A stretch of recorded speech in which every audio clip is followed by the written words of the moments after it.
میں گزارش کروں گا مولانا عابد عمرانی صاحب سے اگر تشریف رکھتے ہیں تو وہ اپنا مطالعہ دیتے ہیں۔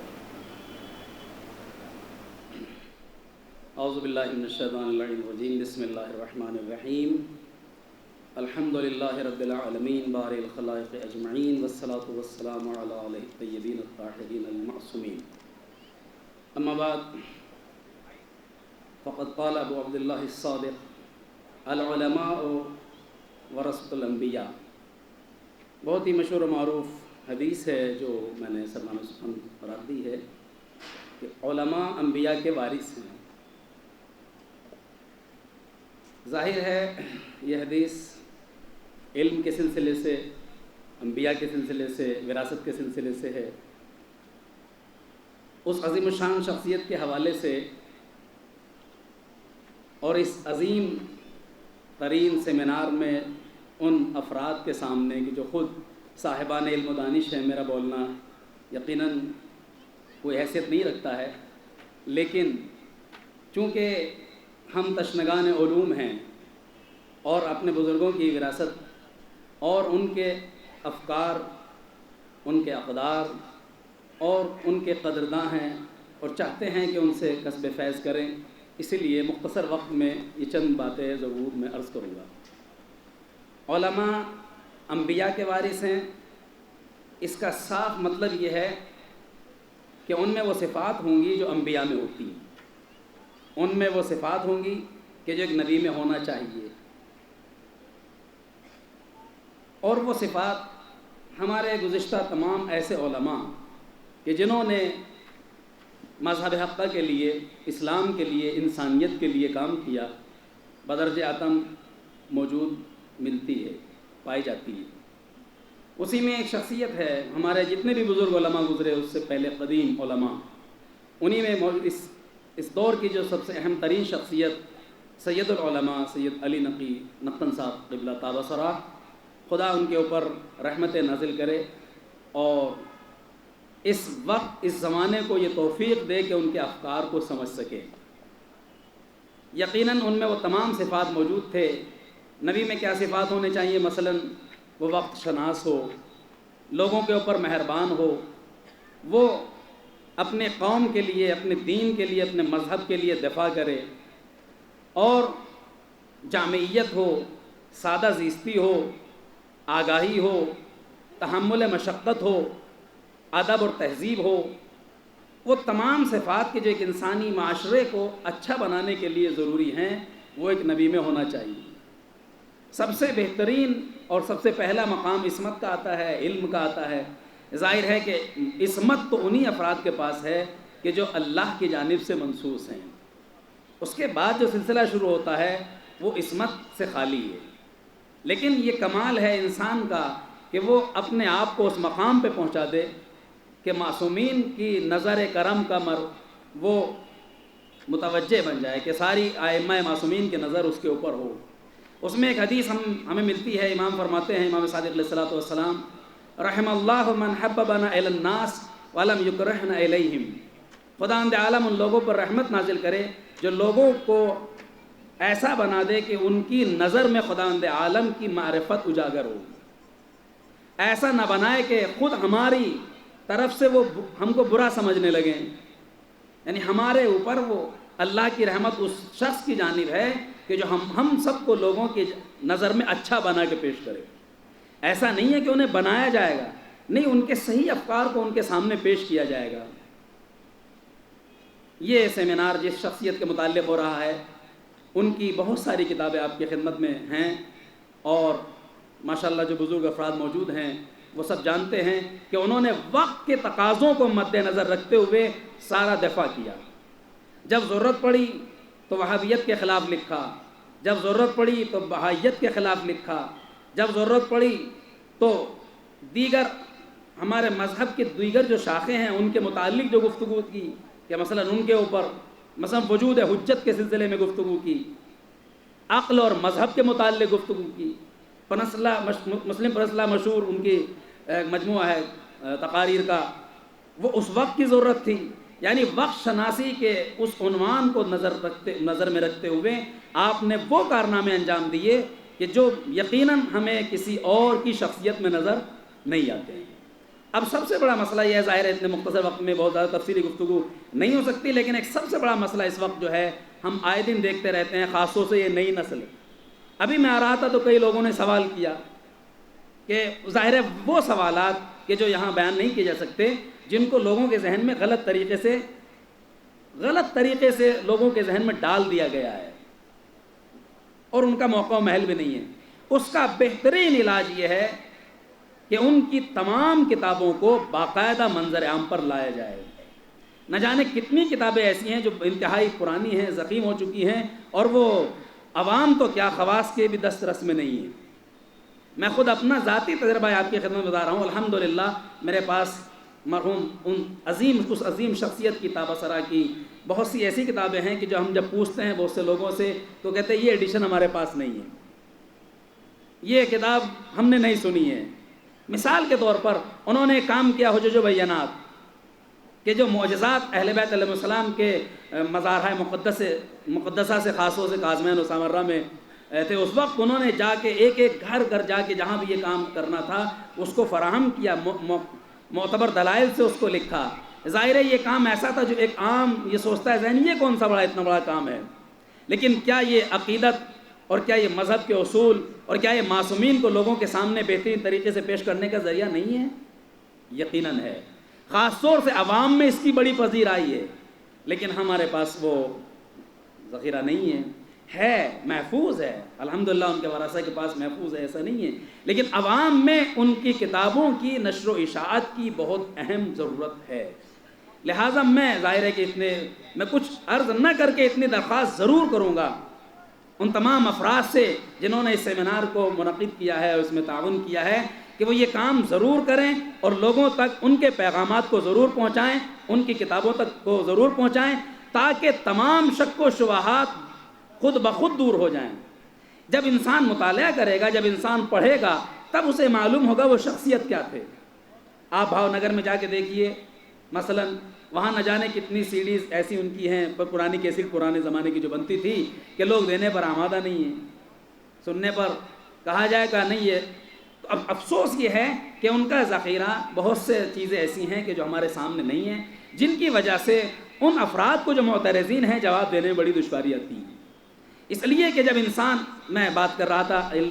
علم ایک ایسی میراث ہے کہ جس پر ڈاکہ نہیں ڈالا جا سکتا ہے۔ مادی چیزوں کے وراثت کا تذکرہ یہاں نہیں کیا، مادی وراثت کبھی بھی ختم ہو سکتی ہے، لیکن علی کو باب مدینۃ العلم سے کبھی نہیں ہٹایا جا سکتا۔ علی سلونی کا دعویٰ ہمیشہ کریں گے، صاحبان علم کے ذریعے ہمیشہ زندہ رہیں گے۔ مولا کائنات نے نہج البلاغہ میں ارشاد فرمایا العلماء باقون ما بقی الدہر، زمانہ جب تک باقی ہے علماء تب تک باقی ہیں، یعنی علماء اس لیے باقی ہیں کہ انہوں نے وہ کارنامے انجام دیے ہیں کہ جن کی وجہ سے ان کی بقا ہے۔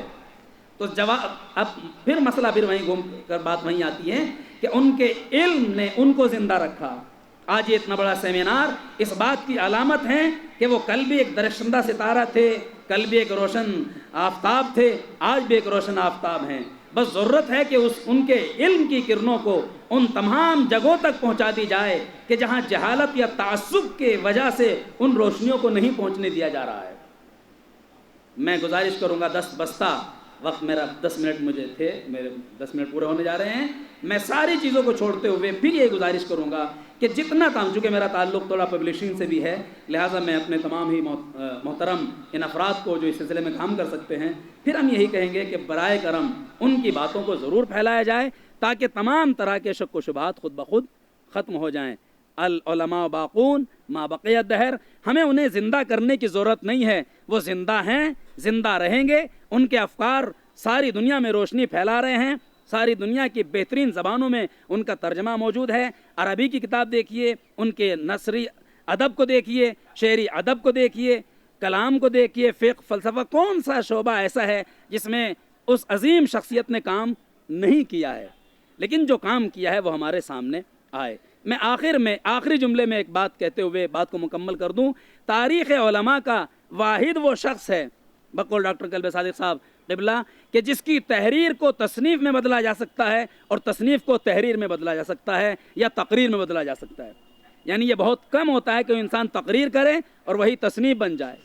یا وہ تصنیف ہو اور اسی کو تقریر کی شکل میں پیش کر دیا جائے. یقیناً میں اپنے خاص طور سے ان نوجوان بھائیوں سے کہ جو میرے ہمسن ہیں، یہ گزارش کروں گا ان کا مطالعہ کریں، ان کی کتابوں کا مطالعہ کریں اور پھر ان کے بارے میں بعد میں سوچیں، پہلے مطالعہ کریں. وآخر دعوانا ان الحمد للہ رب العالمین. شکریہ. میں گزارش کروں گا جناب مولانا تقی رضا گڈئی صاحب سے کہ وہ اپنا مطالعہ پیش کریں. 10 منٹ بتائیں.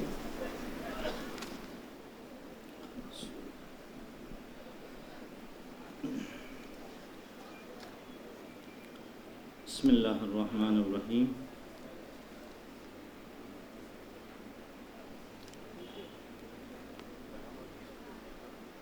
دیکھیے بہت ساری باتیں ہو گئی ہیں اور زیادہ تر کتابوں پہ تبصرے بھی آپ کے سامنے اور ہمارے سامنے آ گئے اور ہمارے لیے کچھ بچا بھی نہیں ہے، کیونکہ جو کچھ سامنے آنا تھا وہ آ گیا ہے. پھر بھی ہم نے کوشش کی ہے. ہمارا موضوع ہے سید العلماء اور مقاصد شریعت. حالانکہ اس موضوع پہ پہلے بھی 2 مقالے ظاہراً آ گئے ہیں جس میں فلسفہ احکام اور مقاصد شریعت کا فرق وغیرہ جس کو بہرحال ہم نے پہلے تقریر کیا تھا. حالانکہ فلسفہ احکام اور مقاصد شریعت، اور جس کو دوسری ایک تعبیر میں محدث دہلوی نے علم اسرار الدین بھی کہا ہے، جو اس سے پہلے سید العلماء کے اوپر مختلف علمی اعتبار سے اعتراضات ہوئے ہیں. اس میں ایک اعتراض یہ تھا کہ جو آپ کی فصل الخطاب، جس کے اوپر ظاہراً ابو سفیان اصلاحی صاحب کا ایک مقالہ تھا، جو مقدمہ تفسیر قرآن ہے، اور شیخ جواد بلاغی جو ایک بہت بڑے مفسر تھے عالم عرب کے، اور انہوں نے ایک قیم اور بہت ہی علمی تفسیر لکھی ہے. اس کے مقدمے کو لے کر بعض لوگوں نے کہا تھا یہ ہو بہو وہی چیز ہے اور بس اس کی زبان تبدیل کر دی گئی ہے، جبکہ ایسا نہیں ہے. اگر اس کو علمی اعتبار سے پرکھا جائے تو ایک چیز ہوتی ہے جسے منہجیت کہتے ہیں یا تمنہج کہتے ہیں، اور جب تک علم کی ایک سیر ہے اس میں یہ مراحل پیش آتے ہیں مرحلہ بمرحلہ، جب تک کہ جیسے تفسیر کے سلسلے میں آج کل وہ اصطلاح رائج ہو گئی ہے، منقع ہو گئی ہے، اسے کہتے ہیں علوم القرآن. جیسے کہ مقدمہ ابن خلدون، جو انہوں نے اپنی تاریخ کے اوپر ایک مقدمہ لکھا تھا، لیکن اس کی جو لب لبا، اس کا جو خلاصہ ہے، اس کی جو روح ہے، جو اس کی اسپرٹ ہے، وہ یہ ہے کہ عمرانیات فلسفہ تاریخ کو وہ بیان کرنا چاہتے ہیں، لیکن ان کے پاس وہ تعبیر موجود نہیں تھی، لہٰذا انہوں نے مقدمہ ابن خلدون کے نام سے، مقدمہ تاریخ کے نام سے اضافہ کر دیا تھا. لیکن بات یہی ہوتی ہے کہ مقدمہ تفسیر قرآن جو فصل الخطاب کے نام سے، یہ وہی علوم القرآن ہے جو بعد میں اس اصطلاح کو رائج کر دیا گیا، اس تعبیر کو رائج کر دیا گیا. اور اب جو بھی کوئی مصنف قلم فرسائی کرتا ہے، جو بھی اس موضوع پہ لکھتا ہے، تو اس کے لیے بالکل آسان ہوتا ہے کہ وہ کس موضوع پر کام کرنا چاہتا ہے، وہ اس کو علوم القرآن نام دیتا ہے. جس طریقے سے جناب آیت اللہ حاجی معرفت نے التمہید فی علوم القرآن رکھا، کوئی ایسی بات نہیں تھی، ان کے سامنے چونکہ تعبیر تھی. کبھی کبھی اسی طرح سے جب اصطلاح منقع اور سامنے نہیں ہوتی ہے، اس لیے اس کو الگ الگ ناموں سے مان لیا جاتا ہے.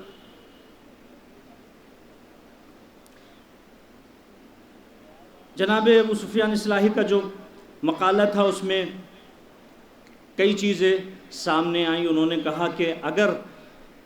سید العلماء کی یہ بات مان لی جائے کہ کافر کو قرآن کی متن جو اس کی نص ہے، جو عربی نص ہے، اس کو اگر نہ دیا جائے یا قرآن کو نہ دیا جائے تو یہ ہدایت میں رکاوٹ پیدا کرے گی۔ تو اس کے لیے ہمارے پاس بہت آسان طریقہ ہے کہ اگر ترجمہ اس کو دیا جائے تو ترجمہ دیا جا سکتا ہے، کیونکہ ترجمہ خود قرآن نہیں ہے، اس لیے وہ اس کے اوپر ہاتھ رکھے تو کوئی حرج نہیں ہے۔ اس کے علاوہ پروفیسر جعفر رضا صاحب کا جو مقالہ تھا جو ان کے بھائی کے ذریعے سے سامنے آیا تھا، اس میں انہوں نے بہت اچھی بات کہی تھی سید العلماء کے متعلق کہ آپ ہمیشہ اس بات کے اوپر مصر رہے کہ کیا نہیں بلکہ کیوں کو دریافت کیا جائے۔ اس کی بھی ایک سیر تاریخی ہے کہ حضرت ابو علی سینا رحمۃ اللہ علیہ نے الشفا میں الہیات کے سلسلے میں اپنے سارے فلسفے کو انہوں نے یہ کہا ہے کہ میں نے لمیت کو دریافت کر لیا، اور یہی اشارات و تنبیہات سے گزرتا ہوا نصیر الدین طوسی اور اس کے بعد حکماء اسلام نے اس کو اختیار کرتے ہوئے غزالی سے تحافظ الفلاسفہ سے ابن رشد کے تحافظہ سے لے کے میں حالانکہ مضمون میں پہلے میں نے اپنے دوستوں سے ذکر کیا تھا 55 صفحات کا، لیکن میں اس کو بہت ہی مختصر طور پہ میں نے اس کو آپ کی خدمت میں پیش کرنے کے لیے ہم نے اس کو بالکل مختصر سے مختصر کر دیا۔ تحافظ التحافظ جو خود ابن رشد کی ہے، لکھتے ہوئے انہوں نے فلسفے کو زندہ کر دیا تھا، اور یہ شاہ ولی اللہ ہیں کہ جنہوں نے اس اسپرٹ کو محسوس کیا، اس روح کو محسوس کیا، اور وہ نہ صرف یہ کہ ان کو کسی علت یا مقاصد شریعت کے نصوص کی ضرورت ہوتی تھی، کہیں کہیں انہوں نے نہج البلاغہ کے خطبات کا بہت اشارتاً ذکر کیا ہے، لیکن وہ اس چیز کو کہنا نہیں چاہتے تھے، لہٰذا وہ صرف احادیث نبویہ سے علت کا استخراج کر لیا کرتے تھے۔ یہ صرف اس وجہ سے تھا کیونکہ اس سے پہلے جو کام ہو چکا تھا لمیت کے سلسلے میں جو قواعد شیخ بو علی سینا، سید شیخ الرئیس بو علی سینا نے مرتب کر دیے تھے۔ اس کے علاوہ کچھ اور تحریف قرآن کے سلسلے میں جو کتاب آئی، اور اس کے بعد جناب ابو سفین اصلاحی صاحب نے بھی اس سلسلے میں اشارہ کیا تھا۔ تو تحریف قرآن، حالانکہ وہ جس طرح سے کہا جاتا ہے کہ ترتیب میں آپ نے یہ کہا ہے کہ ترتیب کی تحریف کو تو مان لیا جائے گا، تو دیکھیے اس کی بھی ایک تاریخ ہے کہ تحریف قرآن سے متعلق بعد میں ایک کتاب جو محدث نوری نے جس کو تصنیف کیا تھا، اس کا نام فصل الخطاب فی تحریف کتاب رب الارباب تھا، اور اس سلسلے میں خود محدث نوری رحمۃ اللہ علیہ جو خود شیخ صدوق کے سلسلے میں کہتے ہیں کہ انہوں نے اپنی زندگی میں یہ چاہا تھا کہ سہو النبی کے سلسلے میں ایک رسالہ تصنیف کرنے کا ارادہ کیا تھا، اور وہ یہاں پر وہ کہتے ہیں کہ اچھا ہوا کہ شیخ صدوق اس سے پہلے کہ اس رسالے کو لکھتے اللہ نے ان کو اپنے پاس بلا لیا۔ لیکن خود محدث نوری خود اس کتاب کو لکھتے ہیں، فصل الخطاب فی تحریف کتاب رب الارباب۔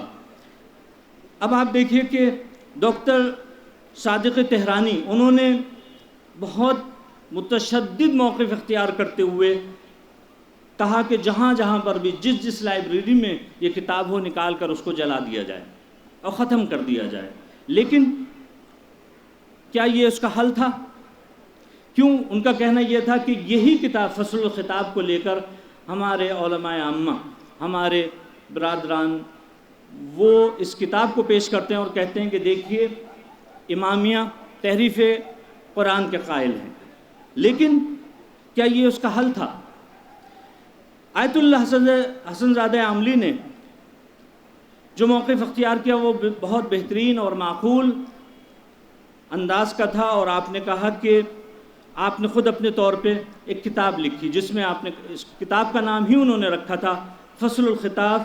فی عدم تحریف کتاب رب الارباب، یعنی اس کتاب ہی کو پورا عنوان دے دیا اور عدم کا لفظ اس میں بڑھا دیا تاکہ اگر کوئی یہ کہے کہ فصل الخطاب کون سی کتاب ہے، تو اس کتاب کی جگہ جہاں محدث نوری نے وہ کتاب لکھی ہے اس کی جگہ پر اس کتاب کو پیش کیا جا سکے۔ اور آپ نے اس میں یہ کہا ہے، کیونکہ دیکھیے وہی بات ہے کہ کچھ روایات آتی رہی ہیں کہ جو فریقین کی کتابوں میں کچھ تحریف سے متعلق ہوا کرتی تھی، جس کے لیے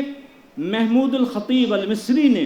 ایک الفرقان کے نام سے وہ تمام روایات اہل سنت کو جمع کر دیا تھا جو فتاوی شیخ الاسلام ابن تیمیہ الاتقان وغیرہ میں موجود تھی، سب انہوں نے ایک جگہ یکجا کر کے ایک کتاب بے نام الفرقان، اس کے اوپر کافی واویلا مچا، علماء مصر نے اس کے اوپر پابندی لگا دی، حکومت نے لگا دی کہ یہ شیطانی کتاب ہے اور کیا کیا اس کے بعد، لیکن ان کا یہ کہنا تھا، انہوں نے جو کہا وہ یہ تھا کہ کیونکہ ہمارے علماء اکثر علماء شیعہ پہ امامیہ کے اوپر یہ الزام لگاتے ہیں کہ یہ تحریف کتابیں خدا کے قائل ہیں، لہٰذا میں نے ان کتابوں کو ان روایات کو بھی جمع کر دیا تاکہ وہ اس سے پہلے کہ پتھر پھینکیں ان کو معلوم ہونا چاہیے کہ ہمارے گھر بھی شیشے کے ہیں، ایسا نہ ہو۔ اس لیے اس طرف سے جب فرقان لکھی گئی، ادھر سے محدث نوری کی کتاب فصل الخطاب، ان دونوں کو سامنے رکھتے ہوئے یہ چیز سامنے سے بالکل یہ جو اشکال یا اعتراض ہے وہ خود بخود سامنے سے ختم ہو جاتا ہے۔ اس کے علاوہ دیکھیے میں اپنے موضوع پہ رہنا چاہتا ہوں، حالانکہ یہ سب ایسی چیزیں تھیں جو ضمنی طور پہ آنا تھیں جی۔ حالانکہ یہ دیکھیے مبانی سید العلماء تنفر طبیعی کے سلسلے میں، حالانکہ آپ نے چند جملوں میں استعمال کیا لیکن ہم نے 2-3 صفحے تنفر طبیعی جو آپ نے نجاسات کے سلسلے میں ایک مبنا بنایا ہے، ہم نے اس مبنا کو یہ چاہا کہ وہ کہاں کہاں پر صادق آ سکتا ہے۔ یہ تنفر طبیعی نجاسات کے سلسلے میں جو انسان کی طبیعت یا نیچر کے اندر ہوتا ہے کہ وہ اس چیز سے یہ مقاصد شریعت میں بہت پل ثابت ہو سکتا ہے اور آپ کی تحقیقات کو بڑھانے کے لیے۔ کیونکہ ٹائم بہت کم ہے، مجھے لگتا ہے چند سیکنڈ رہ گئے ہیں اور اس میں کچھ مشورے بھی دینا چاہتا تھا۔ جیسے تذکرہ حفاظ شیعہ، میں ان کے فرزند ارجمند علامہ سید ڈاکٹر نقوی صاحب سے گزارش کروں گا کہ وہ تذکرہ حفاظ شیعہ کو اس کے استدراک کو کرتے ہوئے اس کی ایک سائٹ بنائیں تاکہ آنے والے جو حفاظ ہیں جیسے کہ سید محمد حسین طباطبائی یا وزیری وغیرہ، اس طرح کے ان لوگوں پہ حفاظ کو اس میں انکلوڈ کر دیا جائے تاکہ یہ کام جو سید العلماء نے کیا تھا وہ وہاں تک رک نہ جائے، بلکہ یہ باقاعدہ طور پہ اگر جواب دیا جائے، اگر سامنے رکھا جائے تو پوری تاریخ شروع سے لے کے آخر تک سامنے آ سکے۔ تو اس کی انٹرنیٹ پہ ایک سائٹ بھی بن جائے اور اس کا استدراک بھی کر دیا جائے جو حفاظ بعد میں آئے ہیں وہ تاکہ سامنے آ سکیں۔ اس کے علاوہ میں اگر سعود عالم قاسمی صاحب ہوتے، انہوں نے کل ایک چیز سامنے رکھی تھی، وہ یہ تھی کہ عقیدہ، جن لوگوں کا عقیدہ ہے کہ اس عقیدے سے وہ ہو جائیں کہ رسول اللہ کے لیے جو ہے امی ام القریٰ سے منسوب ہے، تو دیکھیے ایک ہوتی ہے ام ابجدیہ، ایک ہوتی ہے ام حضاریہ۔ ام ابجدیہ کا ہونا رسول اللہ کے لیے کوئی عیب نہیں ہے اگر ان کے اندر موجود، لیکن ام حضاریہ رسول اللہ میں تھی، یہ کسی عالم نے اس کو تسلیم نہیں کیا ہے، کیونکہ آیت جو یہ کہتی ہے لا تخط بیمینک، یعنی آپ نے اپنے ہاتھ سے قلم کو نہیں اٹھایا۔ تو اس کے علاوہ آپ دیکھیں حجت اللہ البالغہ میں نحن قوم لا نکتب ولا نحسب، یہ شاہ ولی اللہ محدث دہلوی کہتے ہیں اس چیز کو۔ تو دیکھیے یہ عقیدہ نہیں بلکہ قول ہے، اس اعتبار سے بھی کہ ام القریٰ، آپ یہ کہہ رہے ہیں کہ ام القریٰ کی طرف نظر ثانی کر لی جائے، خود ام القریٰ اس لیے کہ آپ اگر ام ہی قرار دیں، منسوب کر دیے جائیں ام القریٰ نے مکہ کی طرف، تو اس لیے کہ اہل کتاب وہاں نہیں تھے، مدینے میں تھے، اور مدینے میں موجود تھے، تو اس لیے تاکہ الزام نہ لگے کہ انہوں نے تمام مطالب کو حضرت ابراہیم، حضرت عیسیٰ، حضرت موسیٰ کے تمام واقعات کو قرآن میں لے لیا ہے۔ اس لیے بہرحال میں مختصر کر رہا ہوں، اور میں پہلے عہد کر چکا تھا کہ مجھے ٹوکنے سے پہلے میں ادھر سے نکل آؤں بہتر رہے گا، لیکن بہرحال میں بھی اس پہ پورا نہیں اتر سکا اور معاف کیجیے گا۔ انشاءاللہ یہ مقالہ